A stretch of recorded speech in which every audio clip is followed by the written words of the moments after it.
नमस्कार दोस्तों, Rahul study point पर आप सभी का स्वागत है। दोस्तों आज हम लोग सीटेट प्रैक्टिस सेट नंबर 4 करेंगे। तो इसके पहले 1, 2, 3 कर चुके हैं। तो यदि आप लोग वीडियो को नहीं देखे हैं तो डिस्क्रिप्शन बॉक्स में जाएंगे, वहाँ पे लिंक मिल जाएगा, या फिर प्लेलिस्ट में जाएंगे तो वहाँ पे आपको वीडियो मिल जाएगा। तो आप लोग वीडियो को आसानी से देख लीजिएगा और प्रैक्टिस कीजिए। जितना ज़्यादा आप सीटेट में प्रैक्टिस करेंगे उतना अच्छा स्कोर उठेगा। तो चलिए हम लोग एक एक प्रश्नों को करते हैं। तो यदि आप लोग चैनल पर नए हैं तो चैनल को सब्सक्राइब करके बेल आइकन वाली बटन को दबा दीजिए, जिससे क्या होगा, कोई भी सीटेट से रिलेटेड वीडियो अपलोड करेंगे तो आपके पास पहुंच जाए उसका नोटिफिकेशन, जिससे आप लोग वीडियो का पूरा लाभ उठा सकें। तो चलिए हम लोग देखते हैं एक प्रश्नों को। पहला प्रश्न है, परामर्श का उद्देश्य है।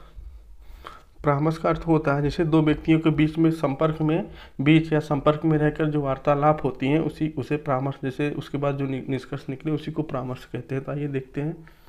ऑप्शन है बच्चों का समझना, बी है बच्चों की कमियों के कारण पता करना, सी है बच्चे को समायोजन में सहायता करना, डी है उपरोक्त सभी। तो परामर्श का जो उद्देश्य होता है वो बच्चों को समझना, बी है बच्चों की कमियों के कारण का पता करना, बच्चे को समायोजन की सहायता करना। यानी इसका क्या हो जाएगा, ऑप्शन डी के साथ उपरोक्त सभी हो जाएगा, पहले का डी हो जाएगा। प्रश्न 2 है, बच्चों में नैतिकता की स्थापना के लिए सर्वोत्तम मार्ग है।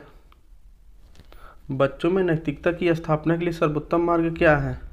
तो ऑप्शन है उन्हें धार्मिक पुस्तक पढ़ाना, बी है शिक्षक का आदर्श रूप में व्यवहार करना, सी है उनका मूल्य शिक्षा पर मूल्यांकन करना, डी उन्हें प्रातःकालीन सभा में उपदेश देना।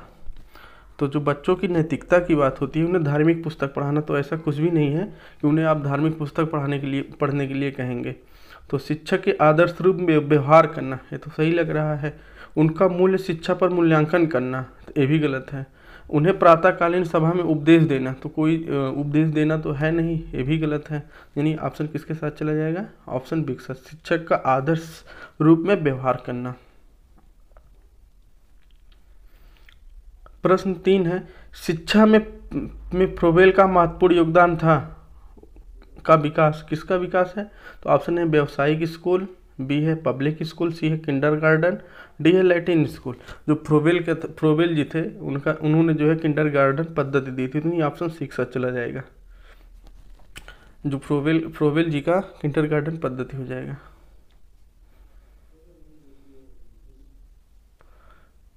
प्रश्न 4 है, एक अच्छा अध्यापक विद्यार्थियों के मध्य बढ़ावा देता है। जो एक अच्छा अध्यापक है विद्यार्थियों के मध्य किस चीज़ का बढ़ावा देता है?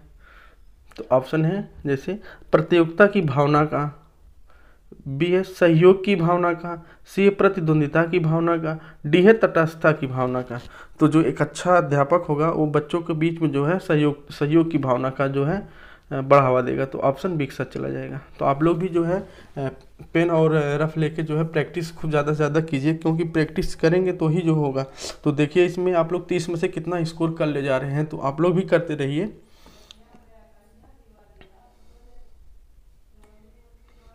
प्रश्न 5 है, शिक्षा का अति महत्वपूर्ण उद्देश्य है। शिक्षक का अति महत्वपूर्ण उद्देश्य क्या है? तो ऑप्शन है आजीविका कमाना, बी है बच्चों का सर्वांगीण विकास, सी है पढ़ना एवं लिखना सिखाना, डी है बुद्धि का विकास। तो क्या हो जाएगा, जैसे जो इसमें पूछा है अति महत्वपूर्ण, जो सबसे ज़्यादा महत्वपूर्ण हो, आजीविका कमाना भी है, पढ़ना एवं लिखना भी है, बच्चों का सर्वांगीण विकास भी है, बुद्धि का विकास भी है। लेकिन ये तीनों जो है आपका ऑप्शन नंबर बी में समाहित है। बच्चों का जो सर्वांगीण विकास मतलब सभी का विकास करेंगे, उसमें आजीविका भी आ जाएगा, आपका पढ़ना लिखना भी आ जाएगा, बुद्धि का विकास, तीनों जो है सब आ जाएंगे उसी में। तो बच्चों का सर्वांगीण विकास यानी ऑप्शन बी के साथ चला जाएगा। प्रश्न 6 है, डॉट तथा डॉट की विशिष्ट अन्योन्य क्रिया का परिणाम विकास के विविध मार्गों और निष्कर्षों के रूप में हो सकते हैं। तो ऑप्शन ए है वंशानुक्रम पर्यावरण, बी है चुनौतियां सीमाएं, सी है स्थिरता परिवर्तन, डी है खोज पोषण। तो क्या होगा, जो विशिष्ट अन्योन्य क्रिया का परिणाम विकास के विविध मार्गों में निष्कर्षों के रूप में हो सकता है, तो किसके साथ जाएगा, ऑप्शन एक साथ यहाँ पे जैसे वंशानुक्रम तथा वातावरण कि विशिष्ट अननोन क्रिया का परिणाम विकास के विविध मार्गों और निष्कर्षों के रूप में हो सकते हैं। यानी ऑप्शन ए हो जाएगा। प्रश्न 7 है, भारत सरकार की कंप्यूटर आधारित अधिगम प्रक्रिया के माध्यम से छात्रों को सिखाने के लिए आईटी स्कूली योजना वर्ष कब शुरू की गई थी? कब शुरू की थी? ऑप्शन है 2001 में, बी है 2003 में, सी है 2004 में, डी है 2006 में। तो इसका क्या होगा? यह ऑप्शन 6 सच चलेगी। 2004 में शुरू किया गया था। प्रश्न 8 है, इंपॉर्टेंट प्रश्न है। 6 से 14 वर्ष के बीच के आयु के बच्चों को एक मौलिक अधिकार के रूप में मुक्त और अनिवार्य शिक्षा देने का उद्देश्य सर्व शिक्षा अभियान वर्ष कब शुरू किया गया था? इंपॉर्टेंट प्रश्न है। 6 से 14 वर्ष के बच्चों के आयु के बच्चों को एक मौलिक अधिकार के रूप में मुफ्त और अनिवार्य शिक्षा देने का उद्देश्य सर्व शिक्षा अभियान में शुरू किया गया था। कब शुरू किया गया था? ऑप्शन है 1996, बी है 1998, सी है 2001 और डी है 2003। तो यह किसके साथ चला जाएगा?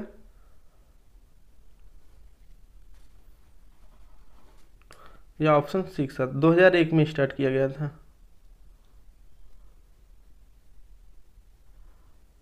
ऑप्शन सी हो जाएगा। प्रश्न 9 है, स्तरीय गुणवत्तापूर्ण शिक्षा स्तरीय शिक्षक शिक्षा के लिए पाठ्यक्रम ढांचा राष्ट्रीय अध्यापक शिक्षा परिषद द्वारा वर्ष में निकाला गया था। तो ऑप्शन है 1990, बी है 1992, सी है 1998, डी है 1996। तो 9 का क्या हो जाएगा दोस्तों? या ऑप्शन 6 चलेगा 1998। प्रश्न 10 है, निम्नलिखित में से कौन सा महत्वपूर्ण प्रभाव शिक्षण की प्रभावकारिता पर निर्भर करती है? तो निम्नलिखित में से कौन सा महत्वपूर्ण प्रभाव शिक्षण की प्रभावकारिता पर निर्भर करती है? तो ऑप्शन है विद्यालय की संरचना, बी है शिक्षक को विषय की समझ, सी है शिक्षक की योग्यता, डी है शिक्षक की लिखावट। तो क्या होगा दोस्तों? जो सबसे महत्वपूर्ण होता है महत्वपूर्ण प्रभाव शिक्षण की प्रभावकारिता पर जो करता है, तो जैसे विद्यालय की संरचना, तो ऐसे इससे तो है नहीं कि विद्यालय की संरचना होने से विद्यार्थी का जो है विकास जो है बहुत तेज हो जाएगा। शिक्षक के विषय की समझ, शिक्षक की योग्यता भी नहीं है, शिक्षक की लिखावट से भी नहीं होता। तो ऑप्शन किसके साथ चलेगा? ऑप्शन बी के साथ, शिक्षक के विषय की समझ से जो है होनी चाहिए। प्रश्न 10 है, शिक्षक निम्नलिखित के लिए शिक्षण संबंधी सहायता सामग्री का उपयोग करते हैं। तो ऑप्शन है छात्रों को प्रभावित करने के लिए, बी है शिक्षण को रोचक बनाने के लिए, सी है छात्रों को एकाग्रचित बनाने के लिए, डी है छात्रों के अंदर शिक्षण रखने के लिए।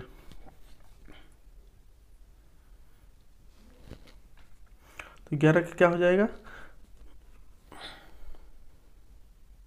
जो शिक्षण संबंधी सहायक सामग्री का उपयोग करते हैं तो उस शिक्षण को रोचक बनाने के लिए, यानी ऑप्शन बी के साथ चला जाएगा।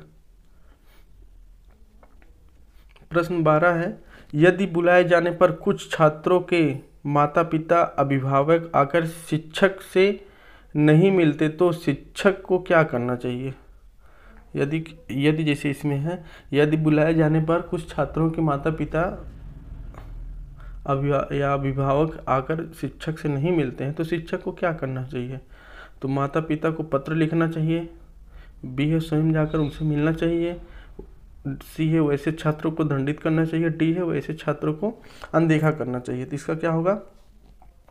तो इसमें सबसे महत्वपूर्ण जो है वो आप शिक्षक को स्वयं जाकर के उनके माता पिता से मिलना चाहिए। तो यानी ऑप्शन किसके साथ चला जाएगा? ऑप्शन बी के साथ चला जाएगा।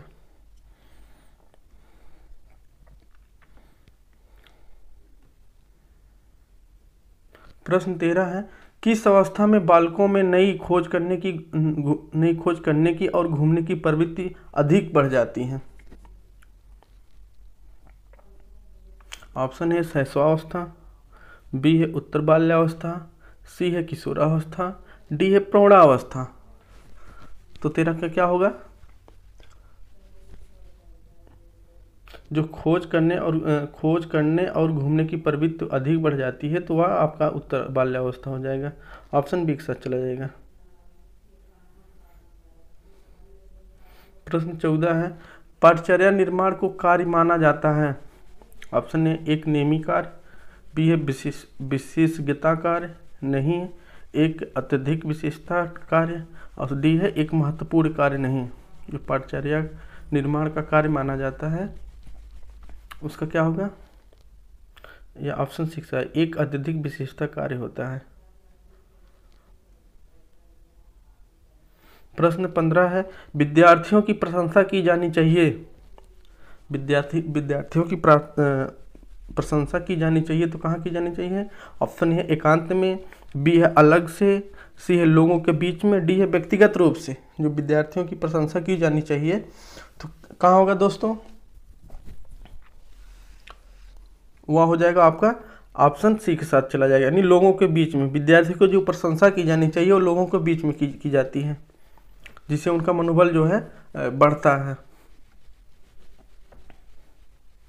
प्रश्न 16 है, डॉट डॉट डॉट की अवस्था तक बालक की दृष्टि एवं श्रवण इंद्रियां पूर्ण विकसित हो जाती है। ऑप्शन है 3 अथवा 4 वर्ष में, बी है 6 अथवा 7 वर्ष में, सी है 8 अथवा 9 वर्ष में, डी है इनमें से कोई नहीं।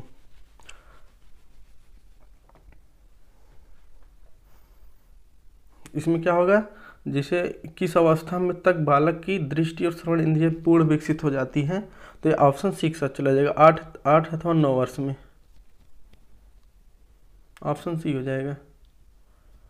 प्रश्न 17 है, अनुसंधान से पता चलता है कि हमारी पढ़ाई का डॉट डॉट डॉट हिस्सा दृश्य और श्रवण अंगों के मध्य से ग्रहण किया जाता है। तो ऑप्शन है 60%, बी है 85%, सी है 50%, डी है 95%। तो 17 का क्या हो जाएगा दोस्तों? 85%।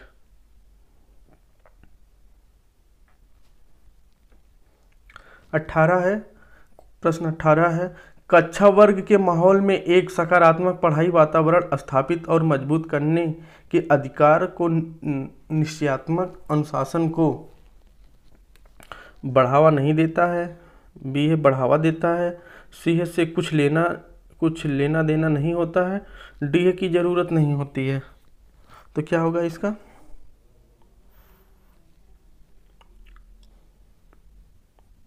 सकारात्मक पढ़ाई वातावरण स्थापित और मजबूत करने के अधिकार को निश्चयात्मक अनुशासन को बढ़ावा देता है। जो कक्षा वर्ग का माहौल होता है वो एक सकारात्मक पढ़ाई वातावरण स्थापित और मजबूत करने के अधिकार को निश्चयात्मक अनुशासन को बढ़ावा देता है। नहीं, ऑप्शन बी के साथ चला जाएगा। प्रश्न 19 है, जब किसी शिक्षक पर अधिकारी हावी होते हैं तो या उन्हें अन्य कार्य करने के लिए विवश किया जाता है तो उनकी क्षमता क्या होगी?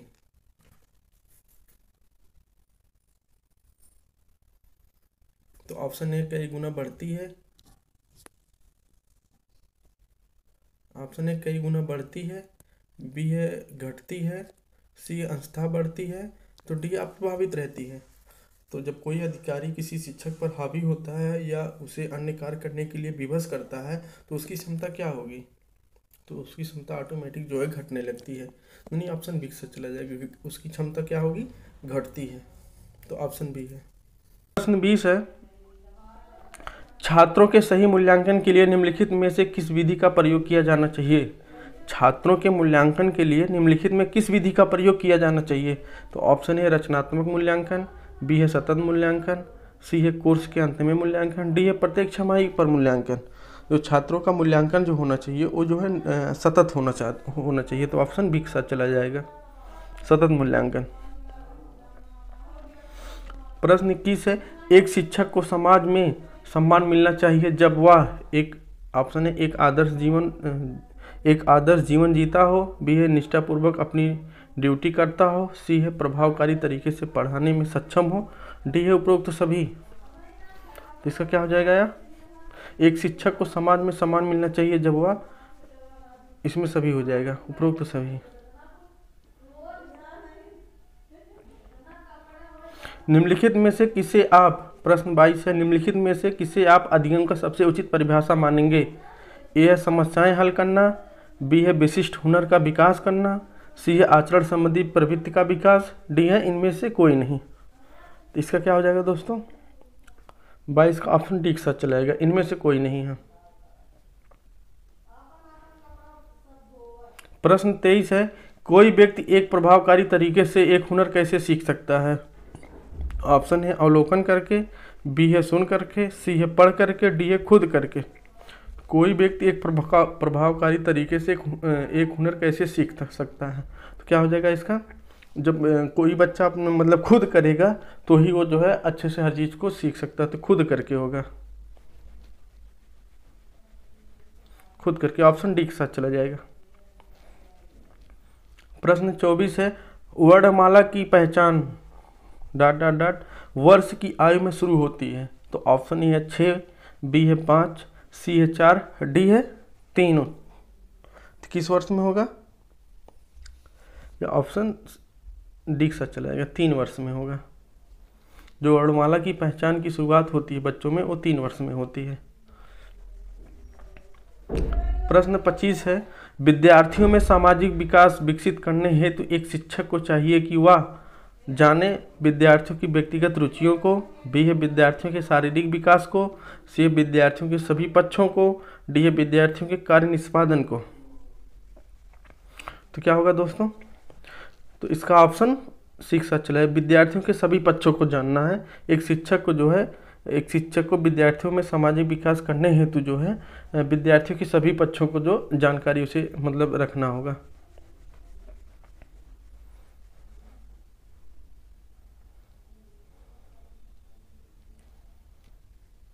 प्रश्न 26 है, गामक विकास से हमारा तात्पर्य मांसपेशियों के विकास से तथा पैरों के उचित उपयोग।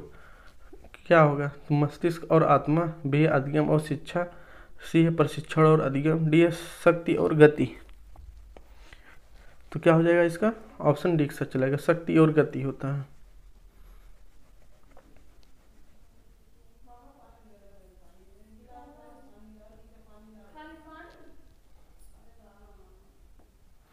प्रश्न 27 है, स्फूर्ति अवस्था कहा जाता है। ए है शैशवावस्था को, बी है किशोरावस्था को, सी है प्रौढ़ावस्था को, डी है बाल्यावस्था को। स्फूर्ति अवस्था किसे कहा जाता है? तो ऑप्शन किसके साथ चला जाएगा?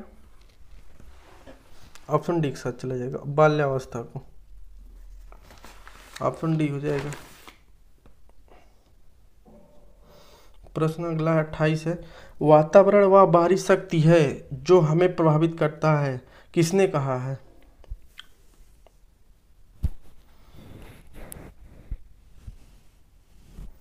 वातावरण वह बाहरी शक्ति है जो हमें प्रभावित करता है, किसने कहा है? ऑप्शन है वुडवर्थ, बी है रॉस, सी है इनाटोसी, डी है इनमें से कोई नहीं। तो किसके साथ जाएगा? ऑप्शन बी के साथ, रॉस है, रॉस जी हैं।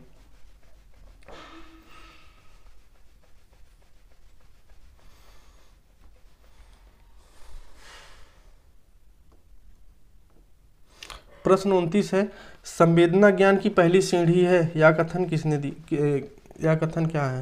तो ऑप्शन है मानसिक विकास है, बी है शारीरिक विकास है, सी है ध्यान का विकास, डी है भाषा का विकास। जो संवेदना ज्ञान की पहली सीढ़ी है वो ऑप्शन एक साथ चलाएगा, मानसिक विकास है। प्रश्न 30 है, मानव विकास के संबंध में कौन सा कथन गलत है? ऑप्शन है विकास पूर्वानुमेय होता है, बी विकास सामान्य से विशिष्ट की ओर होता है, सी विकास रेखीय होता है, डी है विकास निरंतर होने वाली प्रक्रिया है। तो इसमें देखिए पूछा है, गलत का पूछा है, मानव विकास का संबंध कौन सा गलत है? तो ये ऑप्शन किसके साथ चला जाएगा? सी के साथ, विकास जो है रेखीय होता है। तो दोस्तों ये रहे आपके 30 प्रश्न। तो आप लोग प्रैक्टिस किए हैं तो आप लोग कमेंट बॉक्स में बताइएगा आपका 30 में से कितना स्कोर गया है। तो आप लोग बहुत बहुत धन्यवाद आप सभी का पूरा वीडियो अंत तक देखने के लिए। तो दोस्तों अपने दोस्तों मित्रों के पास खूब ज़्यादा से ज़्यादा शेयर कीजिए जिससे उनको भी इस वीडियो का लाभ मिले। और आप लोग चैनल पर नए हैं तो चैनल को सब्सक्राइब करके बेल आइकन वाली को बटन को दबा दीजिए जिससे कोई भी सीटेट से रिलेटेड वीडियो अपलोड करे तो आपके पास नोटिफिकेशन तुरंत पहुँचे।